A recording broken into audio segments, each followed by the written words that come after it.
جیسے ہی انگور لے کر کے حلق کے نیچے اتارا، جیسے ہی روح افزا شربت حلق کے نیچے اتارا، رگ رگ سیراب ہو جاتی ہے، دل کو وہ سکون ملتا ہے، 1 منٹ میں وہ مزہ ملتا ہے جو سال بھر کبھی نصیب نہیں ہوتا۔ اس سے بھی زیادہ مزہ کب آئے گا؟ یہ نمونہ آپ کی خدمت میں رکھنے کے لیے جا رہا ہوں، دنیا میں نہیں آئے گا۔ کہاں آئے گا؟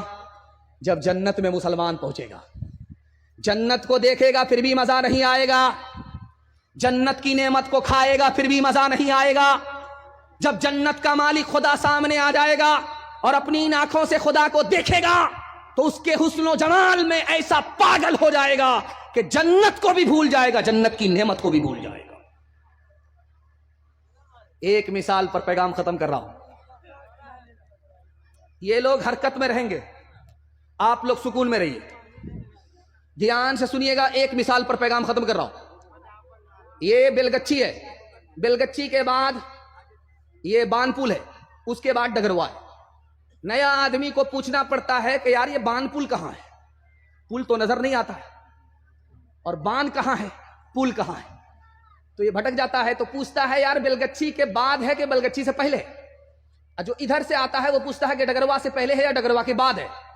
تو جو رہبر ہیں وہ بتاتے ہیں کہ آپ کو پریشان ہونے کی ضرورت نہیں ہے، دایاں بایاں مت لیجئے گا، سیدھے آ جائیے گا، آپ سیدھا جلسہ میں پہنچ جائیے گا، بستی میں پہنچ جائیے گا۔ تو وہ دایاں بایاں چھوڑ کر کے جیسے ہی آیا وہ سیدھا قبرستان پہنچ گیا، سر پر ہاتھ رکھ کر کے کہتا ہے کہ یہاں کا آدمی کیسا مذاق کرتا ہے، زندہ آدمی کو قبرستان پہنچا دیتا ہے۔ وہ پلٹ کر کے بولا کہ بھائی صاحب میں بستی پوچھ رہا تھا جہاں جلسہ ہے، آپ نے زندہ آدمی کو قبرستان بھیج دیا۔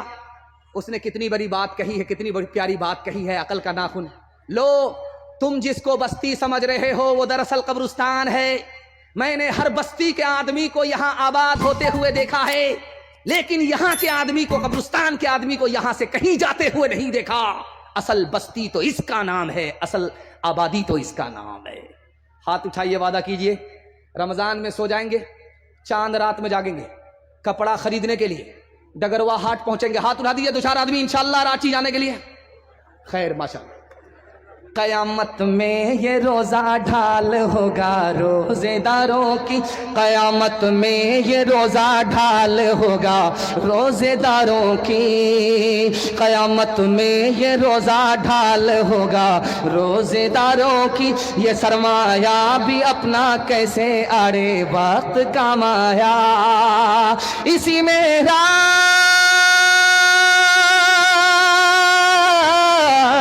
اسی میں رات اکائی ہزاروں ماہ سے افضل، کہ جس میں چشمہ رحمت سے بندوں کو سلام آیا، کہ جس میں چشمہ رحمت سے بندوں کو سلام آیا۔ آخری پیغام آپ کی خدمت میں، اور زحمت تمام۔ یہ آپریٹر اتنا شاندار ہے کہ مجھے ان کو دیکھ کر کے ہی محسوس ہو گیا تھا کہ جلسہ کو کامیاب کرنے میں سب سے بڑا اس کا ہاتھ رہا۔ ماشاءاللہ اتنی اچھی سروس ہے ان کی، اس کو اندازہ ہے کہ کہاں بڑھانا ہے کہاں گھٹانا ہے، اور یہ مائک اتنا جوان ہے، اگر میں اس سے ٹکرا گیا مجھ کو بوڑھا کر دے گا۔ میں سنبھل کر کے آپ کو بیان سنا رہا ہوں، اتنی دور سے میں چل کر کے آپ کی خدمت میں آیا ہوں۔ آپ بولیں گے بغل کا ہے، لیکن جلسہ چل رہا ہے، ایک کونے میں جلسہ ہوتا ہے، وہاں سے نکل کر کے دوسرے کونے میں آنا پڑتا ہے، پھر یہاں سے جلسہ کر کے تیسرے کونے میں نکلنا پڑتا ہے۔ بہت دور سے میں آپ کی خدمت میں آیا ہوں، لیکن 3 منٹ کا پیغام سنانے کے لیے آیا ہوں، اور کرسی پر بیٹھ کر کے میں گارنٹی لیتا ہوں آپ کے ہاتھ میں بھی پیسہ ہوگا، جیب میں بھی پیسہ ہوگا، گھر میں بھی پیسہ ہوگا، ضرورت ختم ہو جائے گی پیسہ ختم نہیں ہوگا، گارنٹی لیتا ہوں۔ مگر اس کے لیے آپ کو 2 کام کرنے ہیں۔ پہلا کام حلال کمانا، اگر حرام کماتے ہیں تو میں گارنٹی واپس لے رہا ہوں، اور دوسرا کام حساب سے خرچ کرنا ہے۔ تھوڑا پیسہ ہے تھوڑا خرچ کیجئے، پیسہ ہے نہیں، دوسرے کو دیکھ کر کے دکھا کر کے پیسے کو مت اڑائیے۔ میں گارنٹی لیتا ہوں حساب سے پیسہ خرچ کر کے 1 سال دکھائیے، حلال کما کر کے 1 سال دکھائیے۔ میں گارنٹی لیتا ہوں مسند رسول پر، ہاتھ میں بھی پیسہ ہوگا، جیب میں بھی پیسہ ہوگا، گھر میں بھی پیسہ ہوگا، ضرورت ختم ہو جائے گی پیسہ ختم نہیں۔ اللہ کس پر زیادہ مہربان ہے، امیر پر یا غریب پر؟ آپ کا دل بڑا خوش ہوگا۔ جب امیر آئے گا خدا کے پاس تو خدا پوچھے گا مال کے بارے میں، کہاں کہاں سے کمایا تھا، کہاں کہاں خرچ کیا؟ جب تک جواب نہیں آئے گا 1 انچ ہل نہیں سکتا۔ قربان جائیے خدا کی مہربانی پر، جب غریب آئے گا تو خدا مال کے بارے میں نہیں پوچھے گا، حال کے بارے میں پوچھے گا، کیا حال ہے، خیریت تو ہے؟ جتنا وہ غریب پر مہربان ہے اتنا امیر پر بھی مہربان ہے۔ اور ایک بات میں بڑے ادب سے کہہ رہا ہوں، مسلمان مال سے غریب نہیں ہے، چال سے غریب ہے۔ کیسے؟ ابھی یہ رمضان کا چاند نکلے گا، اس کے بعد عید کا چاند نکلے گا، تو مارکیٹ میں کپڑا خریدنے میں سب سے آگے وہ ہوگا جس نے 1 روزہ نہیں رکھا۔ 1 روزہ نہیں رکھا وہ کپڑا خریدنے میں سب سے آگے ہوگا، نماز پڑھنے میں سب سے آگے ہوگا، اور جس نے روزہ رکھا ہوگا اس کو آپ مارکیٹ میں کم دیکھیں گے، اور عید میں سب سے بعد میں نماز پڑھتے ہوئے آپ دیکھیں گے۔ عید کو مسلمانوں نے عبادت رہنے نہیں دیا، عید کو مسلمانوں نے تہوار بنایا۔ کپڑا خریدنے میں جیب کو نہیں دیکھا، چادر کو نہیں دیکھا، اوقات کو نہیں دیکھا، دوسرے کو دیکھ کر کے دکھا کر کے مسلمان پیسے کو پانی کی طرح بہایا، اور بہانے کے نتیجے میں زکوٰۃ کے پیسے سے بھی گھر کا کپڑا خرید لیا، فطرے کے پیسے سے بھی گھر کا کپڑا خرید لیا۔ جب زکوٰۃ وصولنے والا مدرسے کا آدمی آیا تو اس کو گالی دیا، تانا دیا، جب فطرہ وصول کرنے کے لیے غریب آیا تو اس کو دھکے دیا۔ رمضان آیا چلا گیا، اور یہ مالدار کل بھی ذلیل تھا، آج بھی ذلیل ہے، قیامت تک ذلیل ہے۔ مسلمان مال سے غریب نہیں، چال سے غریب۔ ہاتھ اٹھائیے، وعدہ کیجئے غریبوں پر مہربان ہوں گے انشاءاللہ، حقدار کا حق ادا کریں گے انشاءاللہ، جو خدا سے نہیں ملا سسور سے لیں گے انشاءاللہ۔ خیر ماشاء اللہ۔ ایک مثال پر پیغام ختم کر رہا ہوں۔ ایک آدمی روزہ رکھتا نہیں تھا، مگر بیوی سے کہتا تھا پکوڑی بناؤ، پھلوری بناؤ۔ اس کا پیٹ تھا کہ انڈیا گیٹ تھا، پورا دسترخوان کھا جاتا تھا، پیٹ بھی بھرتا نہیں تھا، پیٹ پھٹتا بھی نہیں تھا۔ لیکن وہ روزہ توڑتا کیسے تھا، آپ کو سن کر کے حیرت ہوگی۔ جب اس کو بھوک لگتی تھی، پیاس لگتی تھی، لنگی گمچھا لے کر کے دریا میں ڈبکی لگاتا تھا، اور نیچے منہ کھولا، جی بھر کر کے پانی پی لیا، اوپر آ کر کے دسترخوان پر بیٹھتا تھا، پورا دسترخوان چاٹ جاتا تھا۔ 99 دن چور کے 1 دن کو توال کا۔ عادت کے مطابق جیسے ہی ڈبکی لگائی، منہ کھولا، ٹنگڑا مچھلی چلی گئی، دایاں کاٹا دائیں طرف، بایاں کاٹا بائیں طرف، منہ با دیا۔ اب ڈاکٹر کے پاس جب مچھلی کو آپریشن کر کے نکالنے کے لیے لایا گیا تو ڈاکٹر سر پکڑ کر کے بیٹھ گیا کہ کس منحوس کو لے کر کے آئے۔ اگر آدمی سوئے گا، منہ کھولے گا تو مکھی جائے گی، یہ مچھلی کیسے گئی؟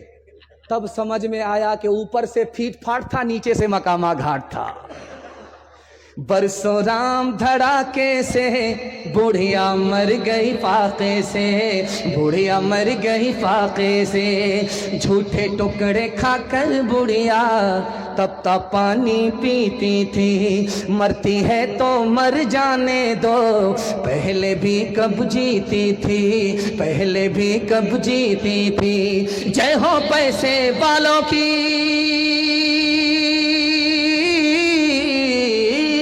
جے ہو پیسے والوں کی، گیہوں کے دلالوں کی، ان کا حد سے بڑھا منافع کچھ ہی کم ہے ڈاکے سے، کچھ ہی کم ہے ڈاکے سے۔ برسوں رام دھڑاکے سے بوڑھیا مر گئی فاقے سے، کل جگ میں بھی مرتی ہے، ست جگ میں بھی مرتی تھی، یہ بڑھیا اس دنیا میں سدا ہی فاقے کرتی تھی، سدا ہی فاقے کرتی تھی۔ جینا اس کو راس نہ تھا، جینا اس کو راس نہ تھا، پیسہ اس کے پاس نہ تھا، اس کے گھر کو دیکھ کے لکشمی مڑ جاتی تھی ناکے سے، مڑ جاتی تھی ناکے سے۔ برسوں رام دھڑاکے سے بوڑھیا مر گئی فاقے سے۔ 5 سے 7 منٹ میرے حصے کا جلسہ ہے، آپ لوگ سنیں گے، مرنے کے بعد عمل کریں گے۔ ہاتھ اٹھائیے انشاءاللہ، اٹھائیے، میں چچا دیکھ چکا ہوں، آپ برابر میرا ساتھ دیں، دھیان سے سنیے گا، تیزی کے ساتھ نکل جائے گا۔ بڑا خوبصورت پیغام آپ دیکھ رہے ہیں، یہ مردوں کا پنڈال ہے، اور بغل ہی میں عورتوں کا پنڈال ہوگا. آپ سرکاری ہاسپٹل میں جائیے اور اسکول میں جائیے تو وہاں پر دیوار میں لکھا رہتا ہے بیٹی بچاؤ بیٹی پڑھاؤ. اور ٹرک جب پاس کرے گا تو پیچھے دیکھیے گا تختے پر لکھا رہتا ہے بیٹی بچاؤ بیٹی پڑھاؤ. لیکن یہ کہیں لکھا نہیں رہتا ہے بیٹا بچاؤ بیٹا پڑھاؤ. کیوں بھائی؟ یہ راز کیا ہے آپ کو بتانے کے لیے جا رہا ہوں. جب میں آپ کو سناؤں گا تو کلیجہ منہ کو آ جائے گا, آپ خون کے آنسو روئیں گے. ایسا لکھا رہتا ہے دیوار پر بیٹی بچاؤ بیٹی پڑھاؤ, لیکن یہ کہیں لکھا نہیں ہے بیٹا بچاؤ بیٹا پڑھاؤ. بات کیا ہے؟ تو لکھا کہ اس ہندوستان میں ایک سال میں 10 لاکھ لڑکی کو مار دیا جاتا ہے, بیٹے کو بچایا جاتا ہے بیٹی کو مارا جاتا ہے. یہ مارنے والے گھر سے باہر کے لوگ نہیں ہیں, گھر کے اندر کے لوگ ہیں, ماں باپ ہیں. ایک سال میں 10 لاکھ لڑکیوں کو زندہ جان سے مار دیتے ہیں. کیسے مارتے آپ کو حیرت ہوگی. جب الٹرا ساؤنڈ مشین نے بتایا کہ پیٹ میں بیٹا ہے تو ماں بھی خوش ہوتی ہے باپ بھی خوش ہوتا ہے. چلو کیا فرق پڑتا ہے, برکت آ رہی ہے. این قدر آن قدر این قدر آن قدر این قدر آن قدر 1 درجن آ گئے, نہ ماں پریشان نہ باپ کو پریشانی. لیکن جیسے ہی الٹرا ساؤنڈ مشین نے بتایا کہ پیٹ میں بیٹی ہے تو ماں سے زیادہ باپ پریشان. اس سال ماں نے پیدا کیا ہے, اگلے سال یہی باپ پیدا کرے گا. اب اس کو انجیکشن کے ذریعے گرا دیا گیا, گولی کھلا کر کے گرا دیا گیا. ایک سال میں ماں باپ کے کرتوت سے 10 لاکھ معصوم لڑکیوں کی جان چلی گئی. اس لیے لکھا رہتا ہے بیٹی بچاؤ بیٹی پڑھاؤ. سر جھکا کر کے بیٹھا ہوا تھا, نرس نے آ کر کے خبر دیا کہ تم بیٹے کے باپ ہو گئے. سر گاڑ کر کے بیٹھا ہوا تھا. جیسے ہی نرس نے خبر دیا کہ تم بیٹے کے باپ بن گئے, سر اٹھاتا ہے, سینہ تانتا ہے, آسمان کی طرف دیکھ رہا ہے کہ جبریل وہی لے کر کے آ رہے. باپ کا نام سنتے ہی, بیٹے کا نام سنتے ہی باپ کا سینہ چوڑا ہو.